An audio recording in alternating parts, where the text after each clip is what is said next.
On the news hour tonight, APC NEC backs Ganduje leadership with vote of confidence. Dangote crashes petrol price to 860 naira per litre in Lagos. Police arrest 17 suspected thugs over planned violent protest in Kano. On the foreign scene, 46 killed as Sudan military plane crashes in residential area. Hello and welcome to News Hour on Trust TV. I'm Muhammad Kudu Abubakar. The National Executive Committee of the All Progressive Congress has reaffirmed its confidence in the Abdullahi Ganduje-led leadership despite internal discontents and criticisms from some party members, including former Kaduna State Governor Nasir El-Rufai. President Bola Tinubu and Vice President Kashim Shettima attended both the party's caucus and the National Executive Committee meetings, where Ganduje's leadership was credited for APC's recent electoral successes, including victories in off-cycle elections. Trust TV's Shafiu Suleiman now reports. With the APC grappling with both internal discord and external pressures fueled by economic hardship, the two high-stakes meetings coming 18 months into the Tinubu administration are seen as a crucial step in addressing party concerns and solidifying a united front ahead of the 2027 elections. We still have to have some contradictions here and there, but we should resolve this amicably. Let the NEC find a way to celebrate our progressive ideology. I'm on that path, and I promise you, governors and legislators, that we will continue on that progressive path. Ganduje also revealed that he inherited a staggering debt about 9 billion naira. We have also embarked on massive reconciliation of agreed party members, and this move is gradually yielding desired positive results for the party. Through dialogue, we have initiated high-level discussions among party leaders and other stakeholders with a view to resolve lingering differences between our members. There was a vote of confidence passed on Mr. President for the good work that he's doing in the country, for the strides that for the successes, for the improvement in our economy, and for the improvement in our security arrangement, and for bringing prosperity to our nation despite the challenges we are facing. Meanwhile, concerns persist among North Central APC stakeholders over the next vote of confidence in Ganduje's leadership, with growing agitation for strict adherence to the party's rotational leadership principle as enshrined in its constitution. Shafiu Suleiman, Trust TV News, Abuja. Dangote Petroleum Refinery has announced a reduction in the ex-depot price of premium motor spirit, PMS, commonly referred to as petrol, by 65 naira, from 890 naira to 825 naira per litre, effective this Wednesday, the 27th of February 2025. Under the new arrangement, buyers in Lagos will purchase fuel at 860 naira per litre at MRS outlets. The price adjustment, according to Dangote, is designed to provide essential relief to Nigerians in anticipation of the upcoming Ramadan season, while also supporting President Bola Tinubu's economic recovery policy by alleviating the financial burden on the Nigerian populace. This marks the second price reduction of PMS in February 2025, following a previous decrease of 60 naira earlier in the month. The Dangote company assured the public of a consistent supply of petroleum products with sufficient reserves to meet domestic demand, as well as a surplus for export to enhance the country's foreign exchange earnings. Dangote called on marketers to support this initiative, ensuring that Nigerians remain the primary beneficiaries of this effort.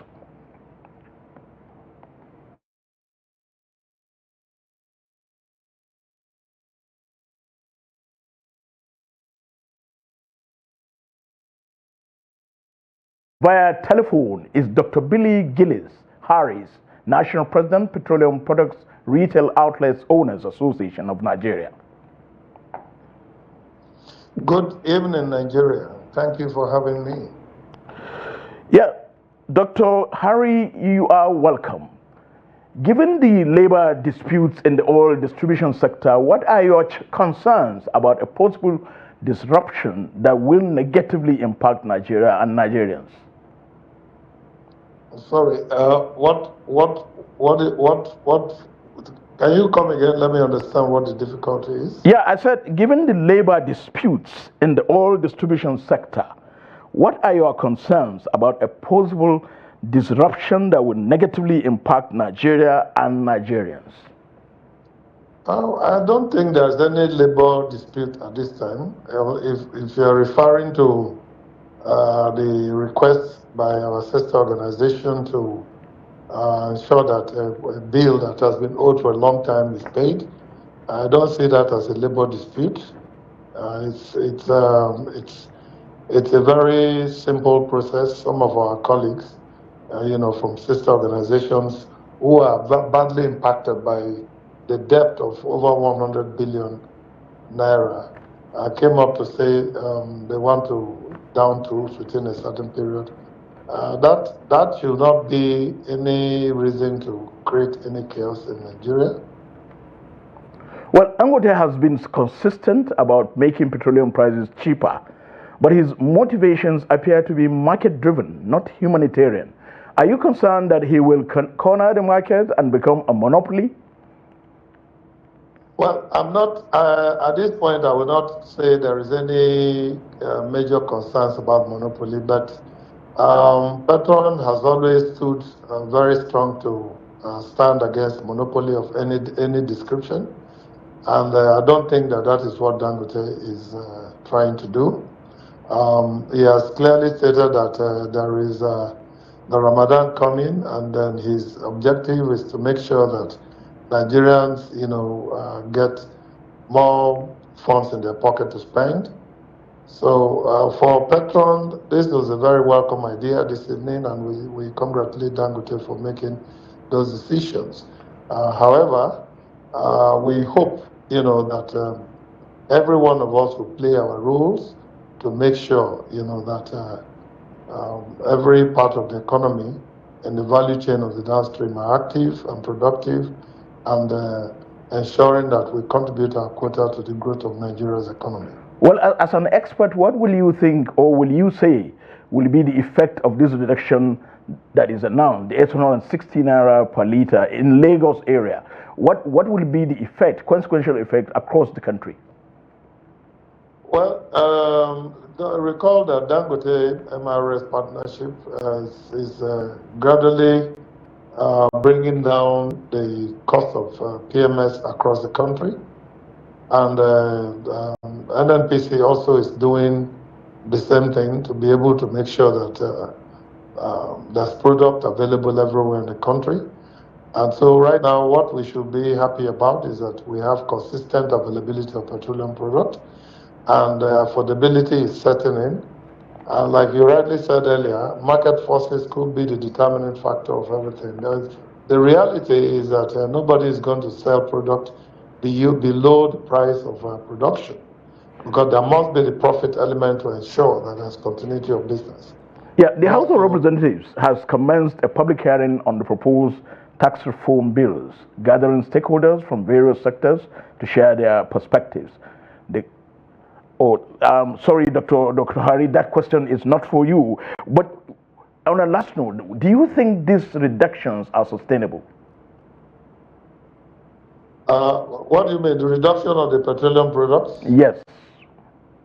Of course, it's sustainable if the input costs continue to be,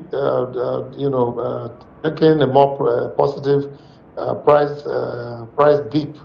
It's certainly because we believe that every business is going to be premised on what the entrepreneurial economic factors will determine. And then, of course, demand will play its role. Supply, as we already have said, will play its role, and prices will be determined by these forces of the market. Yeah, Dr. Billy Gillis Harry, thank you so much for your perspectives. Thank you so much. Moving on, the House of Representatives has commenced a public hearing on the proposed tax reform bills, gathering stakeholders from various sectors to share their perspectives. Declaring the three-day public hearing open, Speaker of the House of Representatives, Abbas Tajuddin, emphasized that the forum allows Nigerians to contribute to shaping a tax system that enhances socio-economic well-being. The report. Represented by the House Majority Leader, Julius Ihovere, the Speaker reiterated the commitment of the 10th National Assembly to ensuring that the proposed tax reform bills reflect the interest of Nigerians. He noted that the bills aim to boost the nation's revenue base, create a favorable environment for investors, and streamline tax collection processes. Chairman of the House Committee on Finance, James Faleke, stressed the need to amend outdated tax laws, stating that the proposed reforms would reduce dependency on borrowing by enhancing effective tax collection. He assured that all feedback from the public hearing will be thoroughly considered and integrated into the bills to ensure they serve the best interests of Nigerians. Nigeria, despite being Africa's largest economy, struggles with a tax to GDP ratio of just 6%, which is far below the global average and the World Bank's minimum benchmark of 15% for sustainable development. This is a challenge we must address. Despite being the largest economy in Africa, Nigeria's tax to GDP ratio remains one of the lowest on the continent. In 2023, data from the International Monetary Fund showed that Nigeria's tax to GDP ratio was approximately 9.4%, compared to South Africa, which stood at 21.6%, Kenya at 14.1%, and Senegal at 19.1%. In 2023, the total tax or levies revenue collected by the federal, state, and local governments stood at 26.03 trillion. According to the Joint Tax Board, only about 35 million Nigerians pay tax. During the 4-hour session, individuals and organizations presented their memoranda showing support for the bills while also highlighting specific clauses that require further review. The Nigerian Customs Service raised concerns over Section 40 of the Nigerian Revenue Service Establishment Bill, fearing that its implementation could threaten the agency's existence. Similarly, the Kano state government expressed support for the bills but urged lawmakers to reconsider certain provisions, including the inheritance clause. Nigerian Revenue Service Established Bill, Section 1.6 to completely legislates Nigeria Customs Service out of existence, if you pardon my words. So we raised our objection, our observation also on Section 4S. And in Section 4S, this is also another omnibus provision. This particular provision gives the proposed NRS oversight functions over all taxes and levies. We think that there is a need for the government to expand the fiscal space, but when inflation is at 34% and VAT is a consumption tax, we do not think that this is the right time for us to contemplate increasing the VAT rate. We think there is room for improvement in collection efficiency. If adopting the 30% share for derivation suggested by the Nigerian Governors Forum, we are recommending that it should apply only to local VAT, which constitutes about 55% of our total VAT. The proposed tax reform bills include the Nigerian Tax Bill, the Nigerian Tax Administration Bill, the Nigerian Revenue Service Establishment Bill, and the Nigeria Joint Revenue Service Bill. Still on the tax reform bill, the Nigerian Supreme Council for Islamic Affairs has recommended the passage of tax reform bills before the National Assembly and expressed its commitment to constructive engagement in national policy formulation and legislative reforms. The apex Islamic body in Nigeria, under the leadership of the President General and Sultan of Sokoto, Muhammad Saad Abubakar III, made the recommendation in its memorandum presented at the public hearing on the tax reform bills at the Senate Committee on Finance. It was presented by the NSCIA's head legal unit, Harun Ezi, who is also one of the imams of the National Mosque, Abuja. The tax reform bills have generated heated debates across the country, with the majority of the pushbacks coming from the north.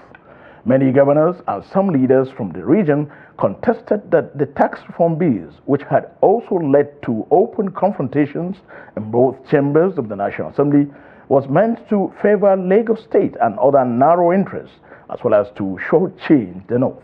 However, the Nigerian Supreme Council for Islamic Affairs in its memorandum said it only got to know about the public hearing through media items on Monday, February the 24th, and is making its recommendations considering the importance of the bills in question, and Nigerians, particularly the Muslim Ummah.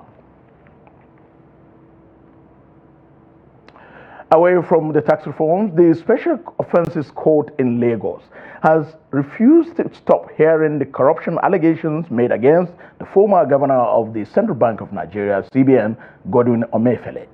Justice Rahman Oshodi, in his ruling on Wednesday, dismissed the request for him to recuse himself from the trial, stating that the allegations of bias against him were unsubstantiated. Citing a range of legal authorities, the court held that judicial bias is insufficient to justify disqualification or recusal, adding that it must be personal or based on some judicial reasonings. The judge subsequently held that the application for his recusal lacked merit and promptly refused it. At the last sitting of the court on Monday, Emefiele, through his lead counsel Olalekun Ojo, SAN, had requested that Justice Oshodi step down from the proceedings. The counsel argued that by allowing the prosecution ask a leading question that the defense had previously objected to, the judge had made it impossible for the defense to fairly cross-examine the witness. As governments, organizations, and other key stakeholders explore ways of addressing climate change impact, stakeholders in Nigeria have joined such efforts through the Climate Action Index CAI initiative. The initiative is a project designed to assess and track the climate action efforts of different entities, usually at the state or local government levels, and evaluating their policies, programs, and progress towards achieving climate goals. In this report, Neil Sampson speaks to stakeholders on the methodologies in the CAI's framework and its effectiveness. The report. A strong CAI score can potentially attract more climate finance from investors and development partners who prioritize regions with robust climate governance. The development and implementation of a CAI often involves collaboration with various stakeholders, government agencies, civil society organizations, research institutions. Yeah, I think the framework adopted by the CIA is quite robust, particularly in the context of being anchored on a theory of change, which then proceeds from the fact that there's a problem in terms of the impact of climate change, impact on economy, impact on environment, impact on livelihood, and by implication, impact on security. The CAI initiative in Nigeria is being used to assess the climate actions of different states, highlighting areas where improvements are needed and identifying potential issues related to corruption in climate funding allocation. With this, the CAI helps to assess and rank subnational climate efforts and provide room on how the CAI's structure can be redefined to ensure effectiveness and acceptance.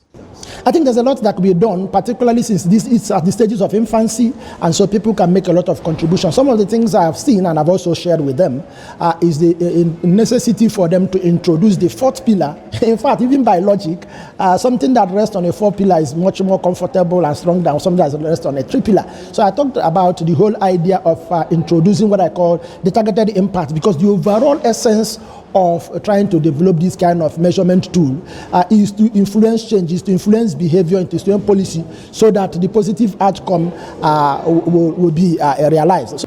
So the Climate Action Index just helps us to measure and quantify what's actually going on the subnational level, the state and the local government level, in terms of climate action, in terms of spending, in terms of the transparency of the outcomes. So ask me again in 1 year after we've finished this ranking? You only measure effectiveness after a while. Right now, we're just bringing out the methodology and assessment and the results of how the subnationals have done, what they have done. Subnationals, I'm talking about states and local governments. So you find out effectiveness after a while. Now, when we release the report, we will tell them what their scores are. I'm hoping that they take action, because you cannot improve what you cannot measure. A climate action index is important because it provides a standardized way to measure and compare the climate change mitigation efforts of different countries, companies, or regions, thereby highlighting areas where progress is being made and where more action is needed, encouraging greater transparency and accountability in climate policy and driving investment towards sustainable practices.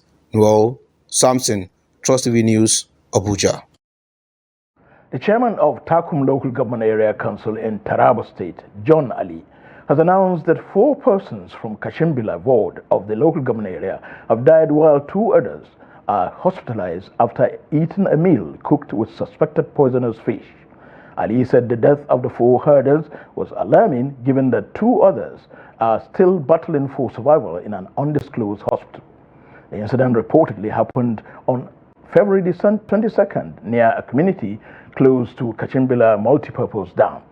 The herders, who are identified as Abdul Juli, Sule Abubakar, Adamu Matu, Saidu Payo, Yusuf Musa, and Ibrahim Haruna, while grazing with other cows, found an abandoned fish at the bank of the Kashimbila River, which they picked and cooked for a meal. The local government chairman, while briefing newsmen on the incident, disclosed that the victims did not know that the difference between an edible and non-edible fish, and that as a result, they cooked the poisonous fish, which resulted to the death of the 4 persons. He indicated that the fish is identified in the local parlance as frogfish, and that the species is so poisonous that other species that contact the frog fish may die. The Benue State Police Command has confirmed the kidnapping of 4 female students from the Joseph Sawan Taka Federal University, Makudi, formerly known as Federal University of Agriculture. Police Public Relations Officer of the command, CSP Seuse Anene, confirmed the incident, noting that investigation and rescue efforts have begun. Sources around the university said 4 female students were allegedly abducted by gunmen yet to be identified. A senior staff member in the school, who preferred to remain anonymous because he was not authorized to speak to the media, confirmed the incident. The source said the students were going to read that night when they were kidnapped between their hostel and the reading point at North Core area of the school campus. Meanwhile, the news of their kidnap immediately sparked wild protests from the students, who marched around the school with 3 branches in their hands, demanding immediate action from the school authorities.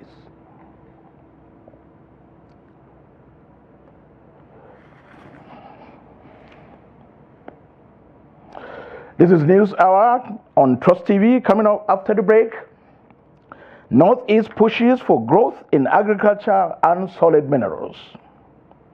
We'll have more news when we return. Don't go away.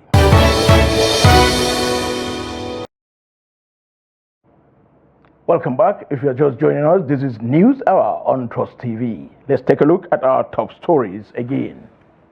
APC index backs Ganduje leadership with vote of confidence. And Dangote crashes petrol price to 860 naira per litre in Lagos. Moving on, more stories now. Operatives of the police command in Kano and those of the Department of State Security Service, DSS, have dispersed a group of protesters at the Ofra Nasarawa area of Kano State. Reports say demonstrators, some of whom arrived in buses, had gathered under the bridge when security forces intervened, using tear gas to break up the assembly.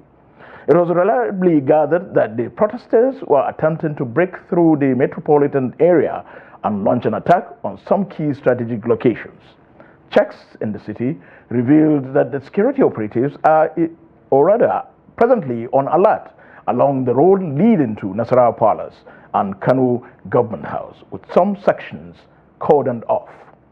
Also, access to State Government House has been put on check Speaking on the development, the public relations officer of Kano State Police Command, Abdullahi Haruna Kiawa, said operatives of the command have successfully brought the situation under control. He noted that so far 17 suspects have been arrested in connection with the development.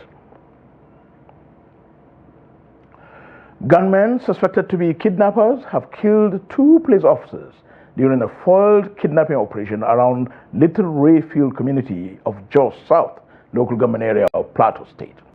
Spokesperson of the State Police Command, DSP Alabo Alfred, who confirmed the incident to newsmen in Jos, stated that 4 suspects have been arrested in connection with the abduction attempt. Residents of Little Rayfield reported that at about 9 p.m. on Tuesday evening, sounds of gunshots were heard in the area. According to DSP Alfred, the slain police officers were on special duty in the state from Abuja. Operatives of the Nigeria Police attached to the Intelligence Response Team, IRT, have launched an aggressive manhunt against the abductors of the President of the Emefiele Youth Council, Prince Eniola Ojajuni. Ojajuni was kidnapped last week, Monday, by gunmen while on his way to Abuja from Ondo State.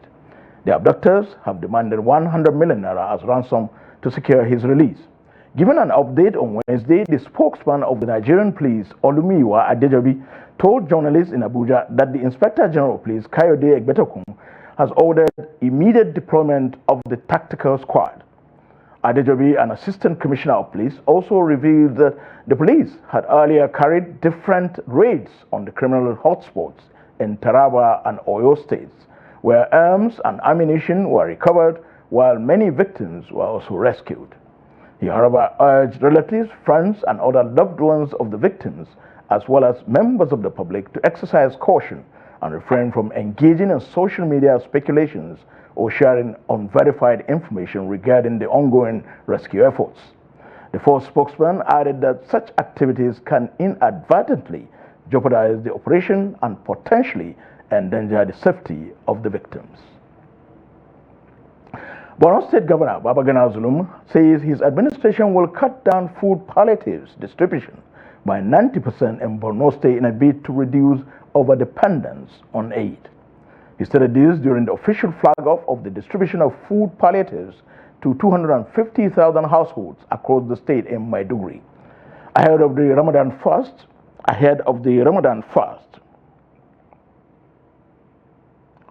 I'll take that again.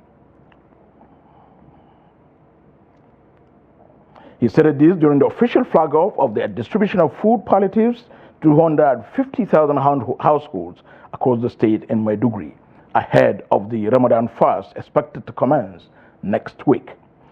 The governor noted that the intervention is to cushion the effect or impact of last September floods that affected millions of persons.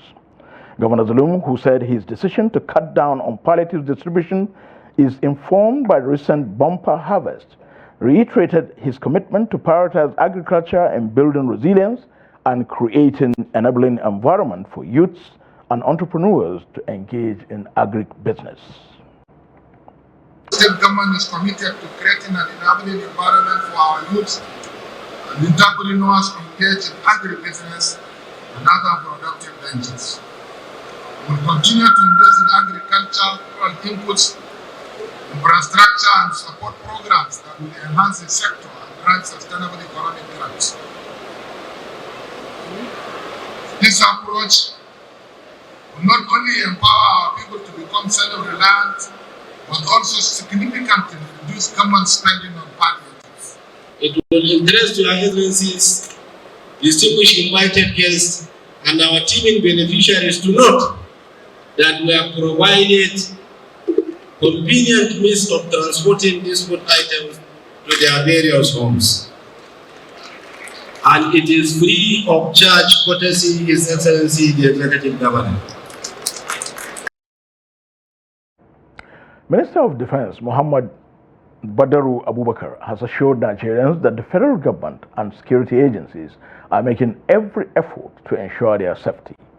Speaking in Kaduna during a pre-Ramadan meeting organized by the Supreme Council for Sharia in Nigeria, the minister acknowledged the numerous security challenges facing the nation. The report. Is a meeting of Islamic clerics from across the length and breadth of Nigeria who conduct tafsir in the holy month of Ramadan to promote peace and unity among Muslims and non-Muslims.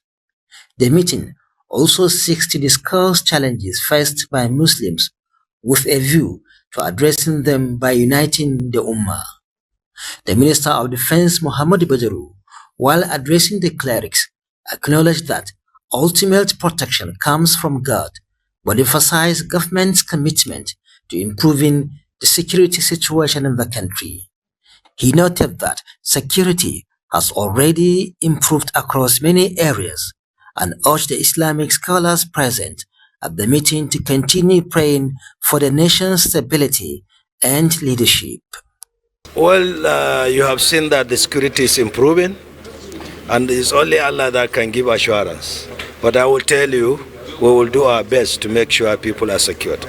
The President of the Supreme Council, Sheikh Abdul Rashid Hadiyatullah, emphasized the need for religious tolerance. He assured that the Council would continue to contribute towards building a prosperous nation that is economically, socially, educationally, and politically viable. He also called on the ulamas to guide Muslims community, particularly during the month of Ramadan. The Ummah looks up to us for guidance and assurances that their faith will not be sacrificed on the altar of political opportunism and greed. Today, many Muslims are being encouraged to think they have been betrayed to vote for this administration. It is our task to assure them that our intentions and goals were honest and products of deep faith and fear of the punishment of Allah subhanahu wa ta'ala. Several speakers at the event urged imams and Islamic scholars to promote peace in their sermons during and after the Ramadan period. Bella Musa, Trust TV News Kaduna. The need to bridge the gap in agriculture and solid mineral value chain development. It was the focus of the recently held 2025 Northeast African Mineral Summit, an exhibition in Adamawa State. The summit was, among other things, to enhance grassroots productivity, promote equitable investment sharing, encourage participation in export trade, and facilitate capacity building among stakeholders. Trust TV's Gibson Swadigo reports from Yola. In light of the prevailing insecurity in northeastern Nigeria, which has significantly disrupted economic activities, the Nigerian Association of Solid Minerals, in collaboration with African Mineral Rating and Exchange and Adamawa State government, organized this summit to motivate the local population to engage in ventures within the solid minerals sector. The project is also designed to build individuals' capacities, enabling them to restore their financial stability while actively participating in productivity and inclusion within the value chain. This collaborative approach fosters diverse socio-economic activities contributing to the recovery of the local economy. The chairman of the occasion, Professor Bashir Aliyu, said the summit is an urgent call to action for all Nigerians to capitalize on the nation's abundant mineral resources for economic advancement. The only leverage we have or advantage we have in the Northeast is agricultural resource and mineral resource. We need to have an interface between these two major areas in order to make the best use. We need to have a sustainable, means of tapping the resource, both the agricultural and the mineral. Unless if we converge here with professionals that know how to, we may either do it the wrong way or we will not maximize the potential that we have. Dr. John Y. Parker, in presentation on solid minerals and agriculture value chain, introduced participants to the grassroots economic model development. The unfortunate aspect of it is that, let me say 90% of indigenes of Adamawa State, they don't know much or they don't even know anything about solid mineral. We don't know the viability of what we have. It's unfortunate that we are farming on on wealth, we are farming on capital, we are farming on resources. There's no single reason for somebody in Adamawa State to be poor for any reason, because the level of mineralogy in our ground in Adamawa State is enough to enrich everybody. Governor Ahmad Refinery of Adamawa State, represented by Ishaya Dapari, announced that the state government has formalized a memorandum of understanding with investors interested in exploring the mineral resources in the region. We know that Adamawa is rich in natural resources, including agriculture and mineral resources. But the level of exploitation for the benefit of the state is very low. So this summit creates serious awareness for the citizens of Adamawa to really explore this opportunity of investing in mineral resources. The summit concluded with an exhibition, networking opportunities, and a question and answer session featuring the keynote speakers. Gibson Soadugo, Trust TV News, Yola.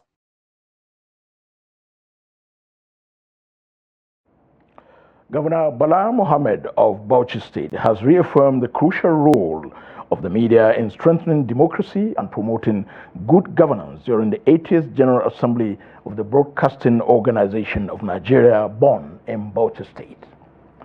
Governor Bala Mohammed's participation in the 80th General Assembly of Bonn highlights his administration's commitment to fostering a thriving media landscape in Nigeria.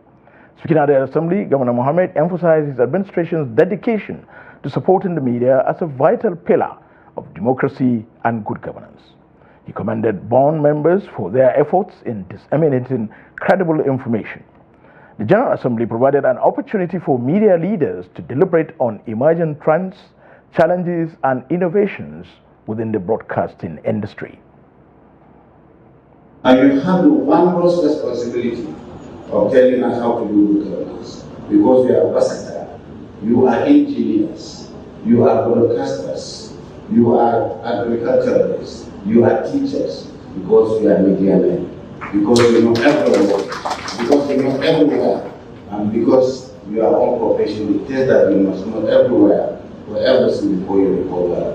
I urge you to continue to carry the torch of this wondrous, thankless job that we are doing, where sometimes you are looked down upon, as I was looked down upon before. But today, we know that the media has come of age, and we have challenges. The challenges, as the professor said, are not insurmountable. You're still watching News Hour on Trust TV. We will be back shortly. Don't go away. Welcome back. We will now join Chiamaka Nwafo for the stock market update.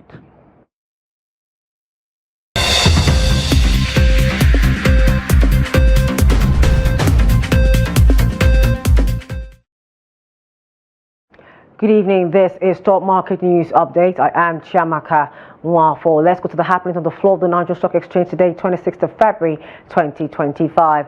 The all-share index closed today at 107,798.99 basis points, up by 0.02% from Tuesday's closing, where it went down. And the market cap closed at 67.2 trillion naira, up again.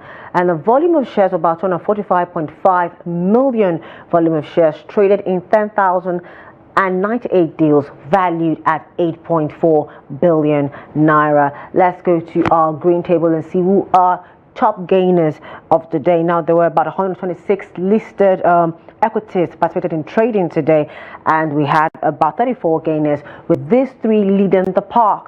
Now we see that Union Homes Real Estate Investments closed the day at 44.25 cover, up by 9.94%. Following in second place, we have Africa Prudential closing the day at 33.30 naira, closes up by 9.90% in their share price. And Curverton Offshore Support Group closed the day at 2.45 naira cover, up by 9.87% in their share price. We have a green table, we obviously have a red table. Let's go see what's happening there. On our losers table, leading the pack, we have Guinea Insurance at 0.72 naira, down by 10% of its share price.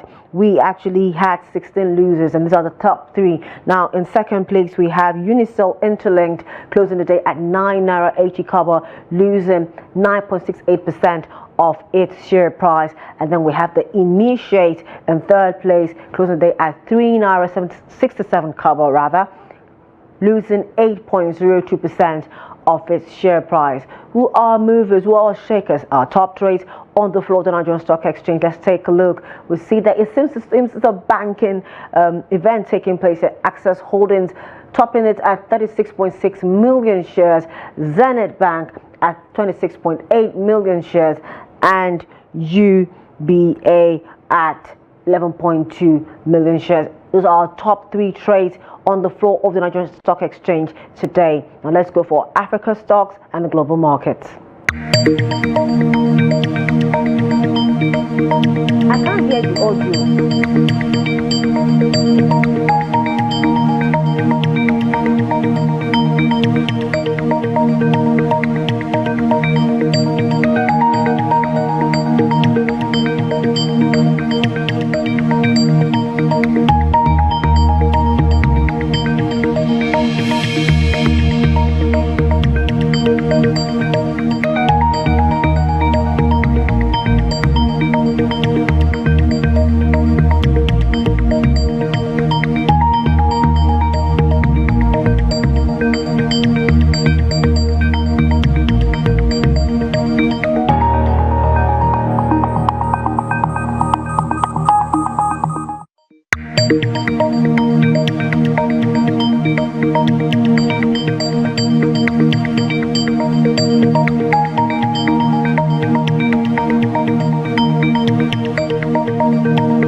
There you have it for Africa stocks, global stocks, and the foreign exchange market. And that's it for Biz Stock Market News Update tonight. I am Chamaka Nwafo.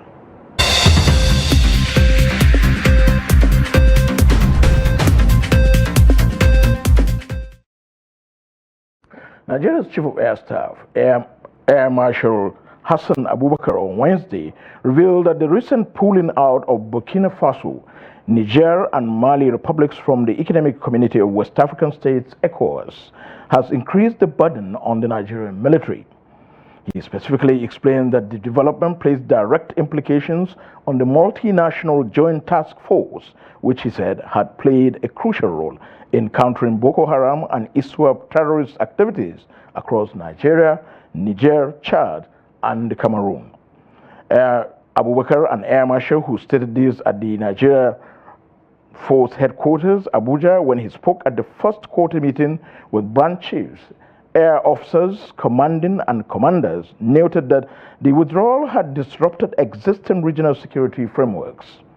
He also warned that Chad is also considering withdrawal, noting that the MNJTF's ability to conduct joint operations will be significantly weakened and will place greater responsibility on the Nigerian armed forces. According to him, there is a need for a more robust, agile, and adaptive response from the Nigerian Air Force to fill the gap left by the departing states. On the foreign scene, 46 people were killed when a Sudanese military transport plane crashed into a residential neighborhood on the outskirts of Khartoum, the regional government said on Wednesday. The Antonov aircraft went down on Tuesday night near Wadi Sedna Air Base, one of the Army's largest military hubs in Omdurman, northwest of the capital. The Army, which has been at war with the Paramilitary Rapid Support Forces, RSF, since April the 23rd, 2023, said the plane crashed during takeoff, killing and injuring both military personnel and civilians. The Army-aligned Health Ministry had previously reported at least 19 dead. Witnesses described hearing a loud explosion and seeing several homes damaged in the area. The crash also caused power outages in nearby neighborhoods. A military source cited a technical malfunction as the cause of the crash. Hamas says it has reached a deal with mediators on the handover of the 620 Palestinian prisoners who are due to be freed by Israel last week, and an equivalent number of women and children detained in Gaza since the war began. Israel has confirmed the agreement without giving details. Hamas allied group Al-Nasser Salah al-Din Brigade says the body of the Israeli captive Ohad Yahaloumi is one of the 4 set for a handover in Gaza. UN spokesperson Stephanie Girac urged Israel to allow more tents and shelters into the Gaza Strip after 6 Palestinian infants died from hypothermia during a severe cold spell. Gaza's health ministry has confirmed 48,348 Palestinian deaths in Israel's war on Gaza, while 111,761 people have been wounded. The government media office updated its death toll to at least 61,709, saying thousands of Palestinians missing under the rubble are presumed dead. Time now to join Adeni Ajisafe for the latest in sports.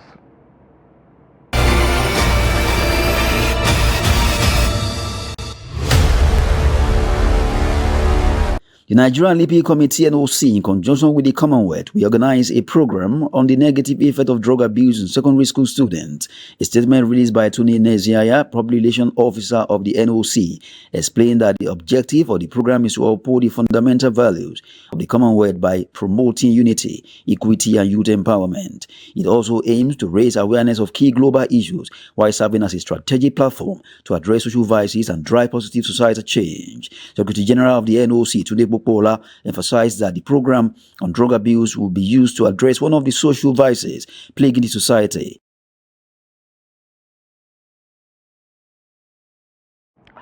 And this concludes the news on News Hour. Excuse me, we have come to the end of the News Hour on Trust TV. Do not forget to follow us across all our media platforms and join our YouTube live stream for more news. I am Muhammad Kudu Abubakar. Thank you for watching. Good night.